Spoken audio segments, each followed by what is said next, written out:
Welcome back to Network Africa. Let's take a quick look at stories making rounds outside of the African continent.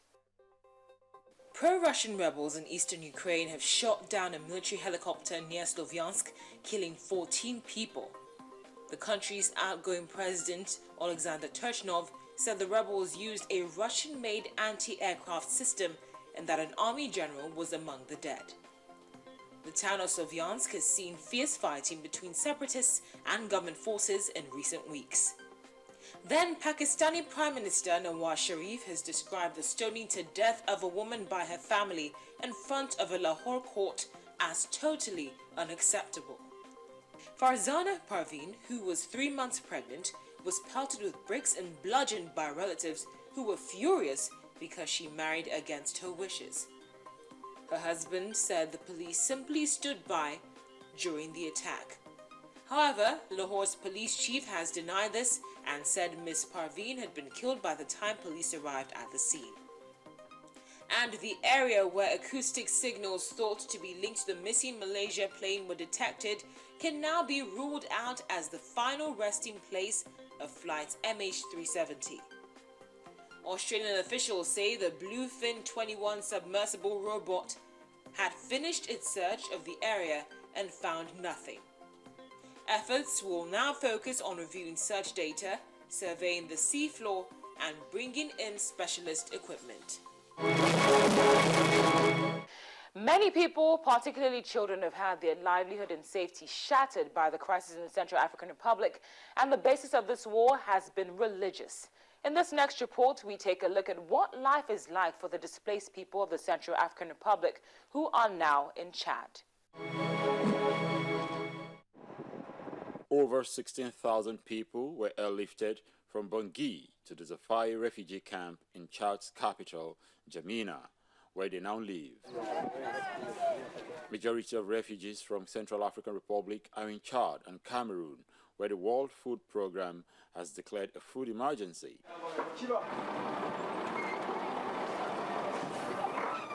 Central African Republic descended into chaos after C.A.R rebels seized power in March last year, and their attacks on the majority Christian population set off a wave of reprisals. The C.A.R coalition was forced to relinquish power under international pressure in January. Since then, Christian militias known as Anti-Balaka have mounted widespread attacks on Muslims. Over 220,000 refugees now live in neighboring countries. About 97,000 live in camps in Chad. World Food Programme officials say most of the refugees are women and children, and many are malnourished. At a refugee camp in C.A.R, women and children are being tested and treated for malnutrition. The conflict in Central African Republic has caused a regional hunger crisis. Over 220,000 people have fled the country into neighboring countries. The majority of them are in Chad and in Cameroon, where WFP has had to declare an emergency. Most of these people are women and children, and many of the children are malnourished. So basically we need more funds to be able to cope with this emergency. In Sido, which lies just across the border with Central African Republic, there are 13,000 refugees in the camp. In order to respond faster to the logistical challenges of sending food to Sido, World Food Programme provides vouchers to families from Central African Republic living in the camp, which enables them to buy a variety of foods from selected vendors and also help the local economy. The agency is now in need of additional funds to continue the voucher distribution program after June 2014. World Food Programme has already launched an 8-month emergency response operation in neighboring Cameroon to assist about 100,000 people at a cost of $15.6 million and is appealing to donors to make contributions. The rainy season has already started, and these are makeshift camps, so every time it rains, people have rain in their homes, rain in their huts. Some of the huts get ruined. And we are expecting also that the rainy season might provoke an increase in disease, which may in turn also worsen the nutritional status of children. More than 2,000 people have been killed in the violence in Central African Republic, and 1 million of the country's 4.5 million people have been forced from their homes, despite the presence of several thousand African peacekeepers. European Union, and French troops. Now, one day after Libya's new cabinet was sworn in, Libyan Air Force pilots loyal to a renegade general have bombed Islamist militia in the city of Benghazi. Witnesses say the planes targeted a base belonging to the February 17th Brigade, one of the main armed groups in the eastern area, General Khalifa Haftar, and that's a former army chief of staff under Colonel Muammar Gaddafi, and he launched several attacks recently in Benghazi as well as Tripoli. He accuses the government of supporting terrorism, which the authorities deny. Now let's take a look at how the swearing-in ceremony went.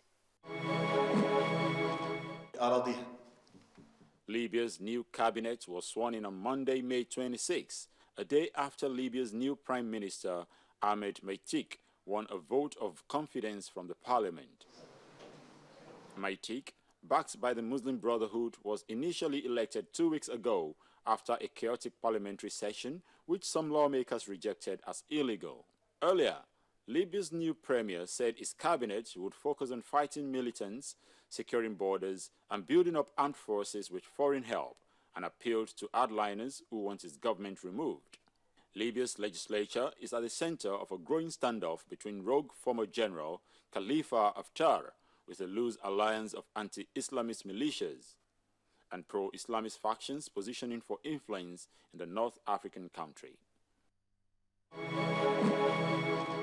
Now here's what's coming up after the break on Network Africa.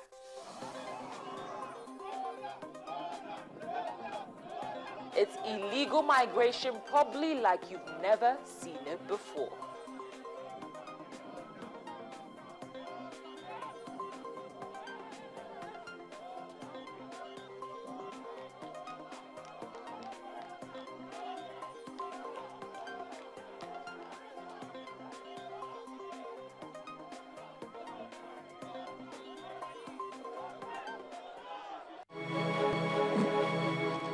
Welcome back to Network Africa. Now, just before we call it a day, take a look at this CCTV footage.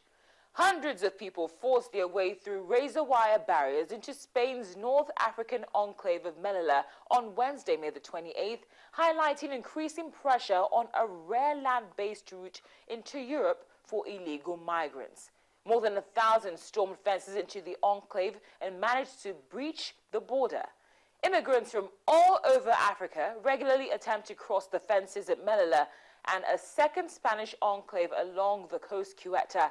Both are surrounded by Moroccan territory and the Mediterranean Sea.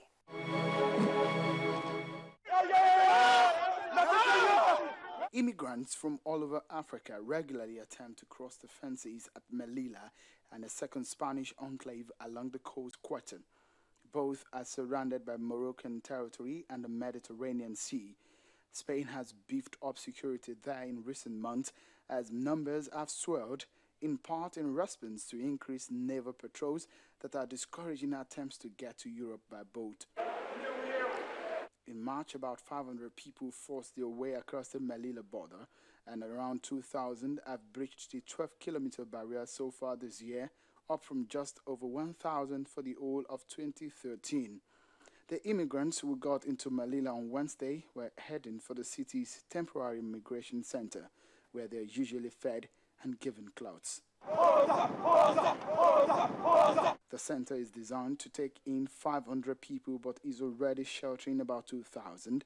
Some of those processed there make it across to mainland Spain, while others are returned to Morocco. Both Spain and Italy have attempted to persuade their northern European neighbors to bear a greater share of the increasing immigration burden, but talks on an EU-wide solution to the problem have made little progress. Last October, more than 360 people drowned within sight of Lampedusa, an Italian island of Tunisia that has long been a magnet for migrants, and in May, a migrant boat sank in the sea between Libya and southern Sicily, causing at least 14 deaths. In February, the European Union asked Spain to explain why police had fired rubber bullets in warning when a group of African migrants tried to wade and swim to Ceuta. 15 drowned. Spain has said the migrants were not targeted by the shots. There is a similar case in the port town of Calais in France, where French riot police started evacuating 3 campsites housing hundreds of immigrants in the northern port town of Calais on Wednesday, days after the anti-immigrant National Front Party hammered the ruling socialists in a European election. Calais has for years attracted floods of immigrants who flee poverty or conflict in countries such as Afghanistan and Iraq, many of them hoping to cross the narrow sea channel to Britain by ferry or the sub-sea train tunnel. Pas-de Calais lies in northwest France, where the FN won 34% of the vote in Sunday's election, one of its best tallies and tripling of its score from the 2009 EU election.